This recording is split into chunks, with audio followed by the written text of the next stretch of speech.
Hi hello నమస్తే welcome back to iDream media. ఈరోజు మనతో ఉన్నారు 30 ఇయర్స్గా లా ప్రాక్టీస్ చేస్తూ ముఖ్యంగా ఇమ్మిగ్రేషన్ మనకి లాయర్గా ఉన్న రాహుల్ రెడ్డి గారు మనతో ఉన్నారు. ఈ స్టూడెంట్ వీసాకి సంబంధించి ఓపీటీ అండ్ స్టెమ్ ఎక్స్టెన్షన్ గురించి ఈరోజు ఎపిసోడ్లో మాట్లాడబోతున్నారు. మీకు ఏ డౌట్స్ ఉన్నా సరే కామెంట్ సెక్షన్లో మెన్షన్ చేయండి. దానిపై మరిన్ని సిరీస్ ఎపిసోడ్స్ రానున్నాయి. Hi sir. నమస్కారం. బాగున్నారా? బాగున్నాను sir. How are you? Good. Sir, ముఖ్యంగా స్టూడెంట్ వీసా మీద ఎవరైతే వెళ్తూ ఉంటారో వాళ్ళు ఇనిషియల్ పీరియడ్లో వాళ్ళకి ఓపీటీ మీద ఇచ్చే ఈ టైం పీరియడ్ అనేది ఏ విధంగా ఉంటుందంటారు? లేటెస్ట్గా దాని మీద ఎటువంటి అప్డేట్స్ రానున్నాయంటారు? ఇప్పుడు నార్మల్గా డిగ్రీ చేసేటప్పుడు కానీ బ్యాచిలర్స్ కానీ మాస్టర్స్ చేయగానే మన పిల్లలు ఎక్కువ మంది మాస్టర్స్ పోతుంటారు కాబట్టి మాస్టర్స్ గురించి ఎక్కువ మాట్లాడదాం. మాస్టర్స్ డిగ్రీ అయిపోయిన తర్వాత వాళ్ళకు ఓపీటీ అని 1 year వర్క్ పర్మిట్ ఇస్తారండి. ఆ వర్క్ పర్మిట్ వచ్చినప్పుడు వాళ్ళు కంపల్సరీ వర్క్ చేయాలన్నట్టు. ఓకే. వాళ్ళకు ఒకవేళ జాబ్ రాకపోతే ఆ ఓపీటీ అనేది క్యాన్సిల్ అవుతుంది. వాళ్ళకు ఒక ట్రాకింగ్ సిస్టమ్ ఉంటుంది, సివిస్ ట్రాకింగ్ సిస్టమ్ అని ఉంటుంది అన్నట్టు. ఆ ట్రాకింగ్ సిస్టంలో వాళ్ళు ఇన్ఫామ్ చేయాలి, మీ ఎంప్లాయర్ ఎవరు, ఎక్కడ ఉంటున్నావు నువ్వు, ఇవన్నీ ఇన్ఫామ్ చేయాలన్నట్టు. అయితే ఆ 1 year పీరియడ్లో 90 days అన్ఎంప్లాయ్మెంట్ అలౌడ్ అండి. 90 days వరకు 90 days without employment 90 days unemployment allowed. ఒకవేళ 91 day కనుక వచ్చింది అనుకోండి, ఖతం, సివిల్ సిస్టమ్ నుంచి వాళ్ళని కిక్ అవుట్ చేసి పడేస్తారు. అంటే అతను F1 వీసా ఖతం అయింది, అక్కడ ఉండటానికి వీల్లేదు, అక్కడ ఓపీటీ అన్నది అతనికి వచ్చిన పర్మిట్ కూడా ఆటోమేటిక్గా క్యాన్సిల్ అయిపోతుంది అన్నట్టు. సో ఈ లోపల ఇతను ఎంప్లాయ్మెంట్ తీసుకోవడం కంపల్సరీ అవుతుందండి. సో ఈ లోపు ఎంప్లాయ్మెంట్ వచ్చింది అనుకుందాము, ఆఫ్టర్ 1 year ఆ ఎంప్లాయ్మెంట్ మీద ఎటువంటి ప్రొసీజర్ ఉంటుంది? స్టెమ్ ఎక్స్టెన్షన్ అనేది కంపల్సరీ చేయించుకోవాలి. అసలు స్టెమ్ ఎక్స్టెన్షన్ ఎందుకు చేయించాలంటే? అయితే ఇప్పుడు నార్మల్గా డిగ్రీస్ అక్కడ 2గా డివైడ్ చేస్తారండి. ఒకటేమో స్టెమ్ డిగ్రీ అంటే నార్మల్గా సైన్స్ కానివ్వండి, తర్వాత ఫిజిక్స్ కానీ, మ్యాథ్స్ కానివ్వండి, తర్వాత కంప్యూటర్ సైన్స్, ఇంజనీరింగ్ డిగ్రీస్, ఇవన్నీ స్టెమ్ డిగ్రీస్ అంటారండి. ఓకే. గవర్నమెంట్ అక్కడ పిల్లల్ని స్టెమ్ డిగ్రీస్ చేయడానికి ప్రమోట్ చేయడానికి ఈ స్టెమ్ ఎక్స్టెన్షన్ ఒకటి పెట్టింది అన్నట్టు. అంటే వీళ్ళకు మాస్టర్స్ డిగ్రీ కంప్లీట్ అయిపోయిన తర్వాత, అంటే కంప్యూటర్ సైన్స్లో మోస్ట్లీ మన వాళ్ళందరూ కంప్యూటర్ సైన్స్లో చేస్తారు కాబట్టి దాని గురించి ఎక్కువ మాట్లాడుకుందాం. సో అందులో ఫస్ట్ 1 year ఓపీటీ అని వర్క్ పర్మిట్ ఉంటుంది. ఆ వర్క్ పర్మిట్ అయిపోయిన తర్వాత అతనికి జాబ్ ఉంటే ఇంకొక 2 years వర్క్ పర్మిట్ వస్తుందండి. దాన్ని స్టెమ్ ఎక్స్టెన్షన్ అంటారు అన్నట్టు. ఆ స్టెమ్ ఎక్స్టెన్షన్లో కూడా 90 days అన్ఎంప్లాయ్మెంట్ అలౌడ్ అక్కడ, అందులో కూడా. అయితే రెండిట్లో కలిపి 150 రోజులే. అంటే ఎక్కడో ఒక దగ్గర తగ్గించుకోవాలన్నట్టు. ఇక్కడ 90 days, అక్కడ 90 days బ్యాక్స్, ఓవరాల్గా 150 days దాటకూడదు అన్నట్టు. స్టెమ్ ఎక్స్టెన్షన్లో కూడా జాబ్ కంపల్సరీ ఉండాలి, జాబ్ కంపల్సరీ చేయాలి. అంటే ఈ 180 days పక్కన పెడితే యాక్చువల్లీ 150 90 + 90 కాదు, అక్కడ ఇక్కడ 60 ఇవ్వాలన్నా అక్కడ 70 ఎక్కడో కంట్రోల్ చేసి పెట్టాలన్నట్టు. సో ఇన్ కేస్ ఈ స్టెమ్ ఎక్స్టెన్షన్ కన్నా ముందు తనకి జాబ్ పోయినట్లయితే ఓపీటీ టైంలో ఇంకా స్టెమ్ ఎక్స్టెన్షన్ కూడా ఉండదంటారు. ఒకవేళ స్టెమ్ ఎక్స్టెన్షన్ చేసే టైంలో ఓకే, మీకు మొదలే స్టెమ్ ఎక్స్టెన్షన్ ఓపీటీ అయిపోక ముందే మీకు 3 months ముందే స్టెమ్ ఎక్స్టెన్షన్ ఫైల్ చేసుకోవచ్చు. ఒకవేళ స్టెమ్ ఎక్స్టెన్షన్ ఫైల్ చేసుకునే తప్పుడు ఒకవేళ జాబ్ లేదనుకోండి, ఇక మనని గోవిందా, అతనికి మాత్రం ఆ స్టెమ్ ఎక్స్టెన్షన్ రాదు. కంపల్సరీ అప్పుడు జాబ్ ఉండాలి. సో కంపల్సరీ ఓపీటీ టైంలో జాబ్ ఉండాలి అండ్ అది ఎక్స్టెన్షన్ టైంలో కంపల్సరీ జాబ్ ఉండాలి. ఓపీటీ మొదలైనప్పుడు ఉండనక్కర్లేదు, ఓపీటీ ఎండ్ అయ్యేటప్పుడు మాత్రం కంపల్సరీ ఉండాలి, లేకపోతే మనోడు గోవిందా అవుతాడు, స్టెమ్ ఎక్స్టెన్షన్ రాదు. సో ఓవరాల్గా how long they can stay? 3 years time duration proper stay చేయొచ్చు? అవునండి, 3 years. అంటే 2 years ఏమో వీళ్ళు మాస్టర్స్ చేస్తారు. టిపికల్గా 1.5 year. వీళ్ళు మన వాళ్ళు పోయేది ఆగస్ట్ పోయిన తర్వాత మే జూన్ కల్లా గ్రాడ్యుయేట్ అవుతారు నెక్స్ట్ ఇయర్కు. అంటే 1.5-2 years వీళ్ళు గ్రాడ్యుయేట్ అయిపోయిన తర్వాత మళ్ళీ వీళ్ళకు 3 years. ఫస్ట్ ఓపీటీ 1 year, తర్వాత స్టెమ్ ఎక్స్టెన్షన్ 2 years. ఈ 3 years పర్మిట్ ఉంటుంది, వర్క్ పర్మిట్. ఈ లోపల కనుక మనోడు లాటరీ, H1B లాటరీ మీకు తెలుసు కదా, మార్చ్లో 80,000 members H1B లాటరీ చేస్తారు కదా. అప్పుడు చేసినప్పుడు ఇతను ఎంప్లాయర్ H1B లాటరీ చేస్తే H1B వచ్చేస్తేనేమో ఖతం అన్నట్టు. ఓపీటీ స్టెమ్ ఎక్స్టెన్షన్ ఈ అబ్బాయికి అవసరం లేదు, H1B మూవ్ అవుతాడు అన్నట్టు. ఒకవేళ అప్పుడు కూడా రాకపోతే ఇక మళ్ళా వేరే వీసా పోవడం కానీ లేదంటే వెనకకు రావడం కానీ అవసరం పడుతుంది అండి వీళ్ళకు. ఈ ఓపీటీ స్టెమ్ ఓపీటీ రెండు సిమిలర్ అనిపిస్తుంది సార్, డిఫరెన్సెస్ ఏం లేవా ఈ రెండిట్లో? చాలా డిఫరెన్స్ ఉందండి. ఓపీటీ స్టెమ్ ఎక్స్టెన్షన్ చాలా డిఫరెన్స్ ఉంది. ఓపీటీ పీరియడ్లో వాలంటరీ ఎంప్లాయ్మెంట్ అలౌడ్, అంటే internship, unpaid internship allowed. Okay. అంటే ఏదైనా కంపెనీ ద్వారా కానీ ఏదైనా ట్రైనింగ్ ఇస్తాననుకోండి, ఈ అబ్బాయి కనుక అక్కడికి పోయి, అబ్బాయి కానీ అమ్మాయి కనుక అక్కడికి పోయి వాళ్ళు ట్రైనింగ్ తీసుకుంటే పని చేయకున్నా కూడా ట్రైనింగ్ తీసుకున్నందుకు దానికి డబ్బులు ఇవ్వరు వాళ్ళు. ఎందుకంటే ట్రైనింగ్ ఇచ్చేది ఎక్కువ, డబ్బులు ఎందుకు ఇస్తాడు? ఇవ్వడు కదా. ఇవ్వనప్పుడు కూడా ఇతను ఓపీటీ పీరియడ్లో అక్కడ ట్రైనింగ్ తీసుకుంటే అది ఎంప్లాయ్మెంట్ కింద కౌంట్ అవుతుందండి. ఓకే. అదే స్టెమ్ ఎక్స్టెన్షన్కి వచ్చేటప్పుడు కంపల్సరీ పెయిడ్ ఎంప్లాయ్మెంట్ అన్నది అవసరం. ఓపీటీ పీరియడ్లో ఏమో voluntary or unpaid internship allowed, paid allowed, unpaid allowed. కానీ స్టెమ్ ఎక్స్టెన్షన్కి వచ్చేవాడు కంపల్సరీ పెయిడ్ అలౌడ్ అన్నట్టు, కంపల్సరీ పెయిడ్ ఉండాలి. పెయిడ్ లేకపోతే మనోడు బయటపడాల్సి వస్తుంది అన్నట్టు. ఈ అన్ఎంప్లాయ్మెంట్ రూల్ అనేది ఎలా వర్కౌట్ అవుతుంది ఓపీటీలో కానీ స్టెమ్ ఓపీటీలో కానీ? రైట్. ఇప్పుడు ఓపీటీ ఉన్నప్పుడు నేను చెప్పాను కదండి 90 days. ఓకే, 90 daysలో అంటే ఇతను కనుక ఒక 30 days కనుక సేవ్ చేసుకుంటే మళ్ళీ నెక్స్ట్లో కూడా 90 వాడుకోవచ్చు. అంటే ఇక్కడ 60 వాడుకొని మళ్ళీ నెక్స్ట్ 90 వాడుకుంటే బెటర్. ఓకే, కానీ ఇతనికి 90 days దాకా పర్మిట్ ఉంటుంది అన్నట్టు. సో నార్మల్గా వీళ్ళకి ఇంటర్న్షిప్స్ వస్తాయండి బాగానే. లేకపోయినా కానీ మన చాలా కన్సల్టింగ్ కంపెనీస్ ఏం చేస్తారంటే వీళ్ళని ట్రైనింగ్లో పెడతారు బాగా. అంటే పర్టికులర్గా ఏదైనా పర్టికులర్ టెక్నాలజీ ఉందనుకోండి, ఇప్పుడు ఏఐ అనేది బాగా హాట్ టెక్నాలజీ. ఈ పొరగాళ్ళు ఏం చేస్తారు, ఈ పొరగాలను తీసుకొని మొత్తం అందరినీ మంచిగా ఒక ట్రైనింగ్ ఇప్పించేసి వాళ్ళకి బాగా పర్టికులర్ దాని మీద ట్రైనింగ్ చేసి ప్లేస్ చేస్తారు. అంటే ఎంప్లాయర్ కూడా లాభం ఉంటుంది, ఎందుకంటే వీళ్ళు ప్లేస్ చేసినప్పుడు వాళ్ళకి వచ్చే డబ్బులలో వాళ్ళ కమిషన్ ఉంటుంది కదా, అది బాగానే వాళ్ళకు ఉంటుంది కాబట్టి అట్లా చాలా.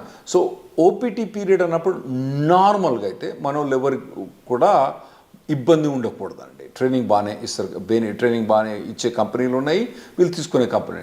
స్టెమ్ ఎక్స్టెన్షన్కి వచ్చేటప్పుడు మాత్రం ఇబ్బంది అయింది. ఎందుకంటే స్టెమ్ ఎక్స్టెన్షన్ మీద ఉన్నప్పుడు పేమెంట్ అన్నది, పెయిడ్ జాబ్ అన్నది ఉండాలి కదా. అప్పుడు పెయిడ్ జాబ్ ఇంకా లేకపోతే మాత్రం మన వాళ్ళకి ఇబ్బంది అవుతుందండి అప్పుడు.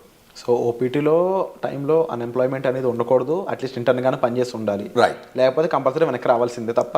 రైట్, కంపల్సరీ వెనక్కి రావాల్సిందే. సో ఈ టైంలో అంటే స్టెమ్లో కానీ ఓపీటీ టైంలో కానీ జాబ్ లేకుండా ఉన్న పర్సన్ లీగల్గా స్టే చేయడానికి ఏమైనా ఆప్షన్స్ ఉన్నాయి? అంటే నేను చెప్పినా కదండి, మొత్తం టోటల్గా 150 days అలౌడ్. ఫస్ట్ దాంట్లో 90 చేస్తే నెక్స్ట్ 60, ఫస్ట్ దాంట్లో 60 చేస్తే నెక్స్ట్ 90.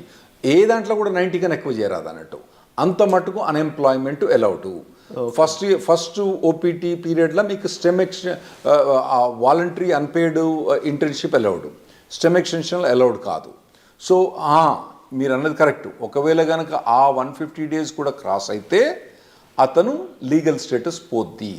ఇవన్నీ ఇన్ఫర్మేషన్ ట్రాకింగ్ ఎక్కడ ఉంటుంది అంటే సివిల్ సిస్టంలో ట్రాకింగ్ ఉంటుంది అన్నట్టు. వాళ్ళు ట్రాక్ చేస్తూ ఉంటారు అన్నట్టు. ఇవన్నీ వీళ్ళు చెప్పాలి, పిల్లలు పోయి వాలంటీర్గా నాకు జాబ్ పోయింది పోలేదని. అందులో కూడా ఇన్వెస్టిగేషన్స్ అవుతా ఉంటాయి అప్పుడప్పుడు. ఒకవేళ మనోడు జాబ్ చేస్తాడనుకోండి, జాబ్ పోయిందనుకోండి, వీడు చెప్పలేదనుకోండి, దెన్ అతనికి ప్రాబ్లం రావచ్చు. ఇంకోటి ఏంటంటే కంపెనీ కూడా ఇన్ఫార్మ్ చేస్తుంది కాలేజ్కు, అరే నాయన మా దగ్గర పనిచేస్తాడు కానీ ఇప్పుడు వీడు మా దగ్గర లేడు అని చెప్పి వాళ్ళు కంపెనీకి ఇన్ఫార్మ్ చేస్తారు, మన యూనివర్సిటీకి ఇన్ఫార్మ్ చేస్తే వీళ్ళని టర్మినేట్ అయిపోతారు అన్నట్టు. సో ఆ పీరియడ్లో ఎంప్లాయ్మెంట్ అనేది చాలా అవసరం అండి. అయితే ఈ స్టెమ్ ఎక్స్టెన్షన్లో 40 hours జాబ్ అవసరం లేదు, 25-30 hours జాబ్ కూడా చేసుకోవచ్చు. ఒకవేళ కనుక అతనికి తక్కువ జాబ్ ఏదైనా దొరికిందనుకోండి, తక్కువ టైంలో దొరికిందనుకోండి, స్టెమ్ ఎక్స్టెన్షన్లో ఆ 25 hours 30 hours కూడా చేసుకోవచ్చు అన్నట్టు. ఇది స్టెమ్ ఎక్స్టెన్షన్ ఫస్ట్ 1 year కాదు, తర్వాత నెక్స్ట్ 2 yearsలో. ఓపీటీలో ఇన్ కేస్ ఈ ఫ్రీ జాబే ఉంది, ఇంకా అవును నెక్స్ట్ స్టెమ్ ఎక్స్టెన్షన్ ముందు కూడా ఫ్రీ జాబే ఉంది అంటే ఓపీటీ నుంచి స్టెమ్ ఎక్స్టెన్షన్ పోయేటప్పుడు ఆ స్టెమ్ ఎక్స్టెన్షన్ జాబ్ అన్నది కంపల్సరీ పెయిడ్ జాబ్ ఉండాలి, లేకపోతే USCIS పర్మిషన్ ఇవ్వదు, స్టెమ్ ఎక్స్టెన్షన్ ఇవ్వదు.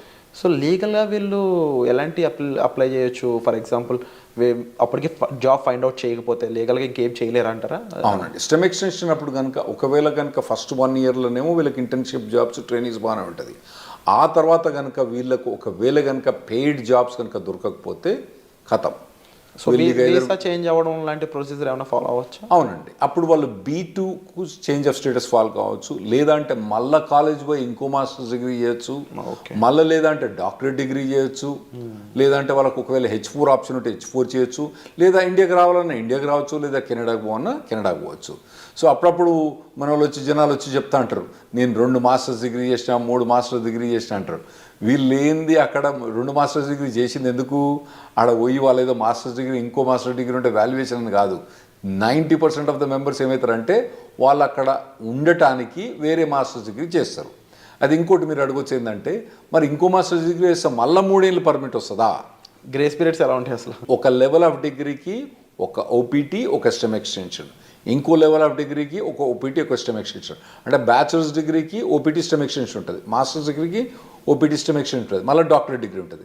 మనోళ్ళు చాలా మంది పోయేది మాస్టర్స్ డిగ్రీకి కాబట్టి వాళ్ళు మాస్టర్స్ డిగ్రీ చేసినప్పుడు ఒక ఓపీటీ, ఒక స్టెమ్ ఎక్స్టెన్షన్ అంటే 3 ఏళ్ళు వర్క్ పర్మిట్ ఉంటుంది.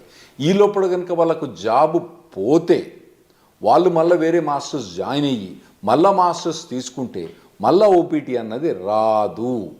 ఓవరాల్గా మాస్టర్స్ అంటే ఒకే ఓపీటీ ఒకటే మళ్ళీ మాస్టర్ చేసి ప్రతిసారి మాస్టర్ చేసినప్పుడు ఓపీటీ మళ్ళీ అది వస్తుందా? రాదు. అండ్ ఇన్ కేస్ జాబ్ వచ్చాక జాబ్ ఛాలెంజెస్ అనేవి ఏ విధంగా ఉంటాయి వీళ్ళకి?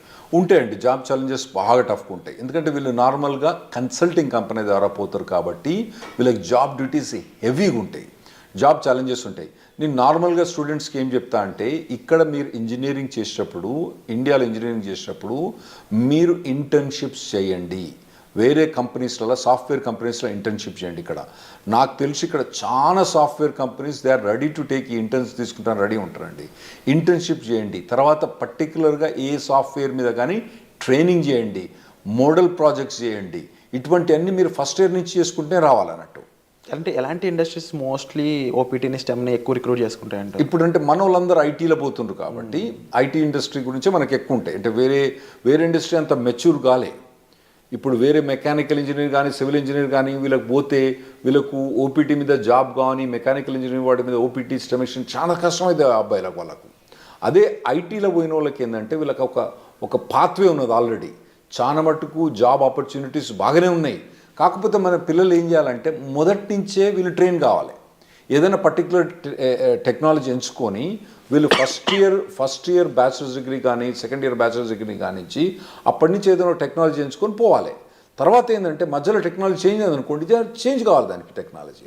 ఎందుకంటే టెక్నాలజీ ఎంత ఫాస్ట్గా చేంజ్ అయిందంటే ఆర్టిఫిషియల్ ఇంటెలిజెన్స్ ఏంటంటే 3 ఏళ్ల కింద దాని పేరేం లేదు, నవిడియా పేరేం లేదు. ఇప్పుడు అది number 1 company in the world అయిపోయింది. సో అట్లా టెక్నాలజీస్ అన్ని ఇప్పుడు అందరూ ఎవ్వరు కూడా ఆర్టిఫిషియల్ ఇంటెలిజెన్స్ అంటున్నారు అన్నట్టు. అది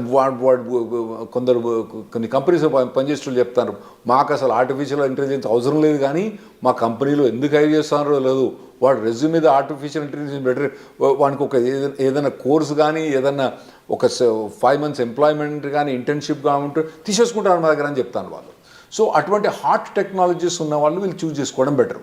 కాకపోతే కొద్దిగా మొదటి నుంచి కూడా ఒకవేళ, ఎందుకంటే ఇప్పుడు ఏఐ అంటున్నారు, అంతకుముందు డేటా సైన్స్ అన్నారు, రేపు ఇంకోటి అంటారు. సో ఇటువంటి ఏ ఒక్క టెక్నాలజీ కూడా ఒక పర్సన్ ట్రైన్ అయితే ఆ టెక్నాలజీ మారినప్పుడు ఈజీగానే అడాప్ట్ అయిపోతారు. నువ్వు ఉట్టిగానే కూర్చొని 4 ఏళ్ళు ఏం పని చేయకుండా, ఆ తర్వాత నువ్వు మాస్టర్స్ డిగ్రీ చేసేటప్పుడు కూడా ఏం ట్రైనింగ్ తీసుకోకుండా చక్కగా నువ్వు పోయి మాస్టర్స్ డిగ్రీ అయిపోయిన తర్వాత నువ్వు ఓపీటీకి పర్మిషన్ ఇచ్చి ఆడ పోయి జాబ్ ఏమంటే అప్పుడు కష్టమైంది. ఇప్పటి నుంచి మీరు బిల్డప్ చేసుకుంటూ పోవాలన్నట్టు. ఇవి చాలా కాంపిటేటివ్గా ఉంటాయి ఓపీటీ స్టెమ్లో కూడా. అట్ ది సేమ్ టైం మీరు ఈ డౌన్ టర్న్స్, ముఖ్యంగా లే ఆఫ్స్ కానీ అవి ఎంత ఇంపాక్ట్ చేస్తాయంటారు ఓపీటీ వాళ్ళని? బాగుంటాయి, ఓపీటీ మీద ఇంపాక్ట్ బాగుంటుంది. ఫస్ట్ ఒకటి మీరు అర్థం చేసుకోవాలి, శాలరీస్ ఎట్లున్నాయి వీళ్ళవి. యుఎస్ శాలరీస్ 80 లక్షలు 90 లక్షలు ఉన్నది. ఏది ఓపీటీ స్టెమ్ ఎక్స్టెన్షన్ కూడా 80 లక్షలు 90 లక్షల నుంచి మొదలైతే వాళ్ళకి శాలరీస్. సో మనకి ఇక్కడ ఇండియాలో ఏంది, మీరు పెద్ద పెద్ద కంపెనీలు పోయినా అనుకోండి, అది వెరీ సర్ప్రైజ్. గూగుల్ అటువంటి కంపెనీస్లలో, అంటే నేను పర్టికులర్ గూగుల్ అని చెప్పాను, వేరే కంపెనీస్లో శాలరీ చూస్తే వాళ్ళకి ఏంది నెలకు 30,000, నెలకు 25,000, అంటే దాదాపుగా 4 లక్షలు 5 లక్షల ప్యాకేజ్ కూడా మా ఎక్కువ ఇక్కడ. ఏది ఎంట్రీ లెవెల్లో అక్కడ 80 లక్షల నుంచి 90 లక్షల దాకా ప్యాకేజ్ ఉంది అక్కడ. అయితే అట్లా ప్యాకేజ్ ఉన్నప్పుడు ఇక్కడ వీనికేమో 5 లక్షలు వస్తా అంటే నీకు ఆడేమో 80 లక్షలు ఇస్తాను అంటే నీ పెర్ఫార్మెన్స్ ఎట్లా ఉండాలి? You have to be at least 10 times better than the guy who's working here. నువ్వు ఉన్నవా లేదా 10 times? లేనప్పుడు నువ్వు షార్ప్మెంట్ స్కిల్ చేసుకోవాలి. నువ్వు అట్లా ఆలోచించాలి. ఇక్కడ వచ్చినానికేమో 5 లక్షలు, నీకేమో 80 లక్షలు, అంటే నీది కనీసం 10 రెట్లు ఎక్కువ ఉండాలి నీ పెర్ఫార్మెన్స్. అంటే 10 రెట్లు ఎక్కువ ఉండాలంటే నువ్వు షార్ప్ అని చేసుకోవాలి. Unit be fit for it. అక్కడ పోయి నేను మాస్టర్స్ అయిపోయిన తర్వాత అప్పుడు నేను నేర్చుకుంటా అంటే ఇప్పుడున్న పరిస్థితిలో మాత్రం నడవదు. 100% కరెక్ట్ సార్, డెఫినెట్లీ మీరు చెప్పిన విషయాలన్నీ కూడా. అండ్ ముఖ్యంగా ఓపీటీ స్టెమ్లో స్టూడెంట్ సిచ్యువేషన్ ఏ విధంగా ఉంటుంది, ఆ టైం పీరియడ్ ఎలా ఉంటుంది, గ్రేస్ పీరియడ్స్ అండ్ రాకపోతే ఏంటి పరిస్థితి, ఈ విషయాలన్నీ విన్నారు కదా. అలాగే H1B లాటరీ పరిస్థితుల్లోనూ ఆఫ్టర్ జాబ్ వచ్చాక లైక్లీ ఎఫెక్ట్స్ ఏమేమి ఉంటాయి అనేవి వచ్చే ఎపిసోడ్లో చూద్దాం. So stay tune. Thank you so much for information. Thanks.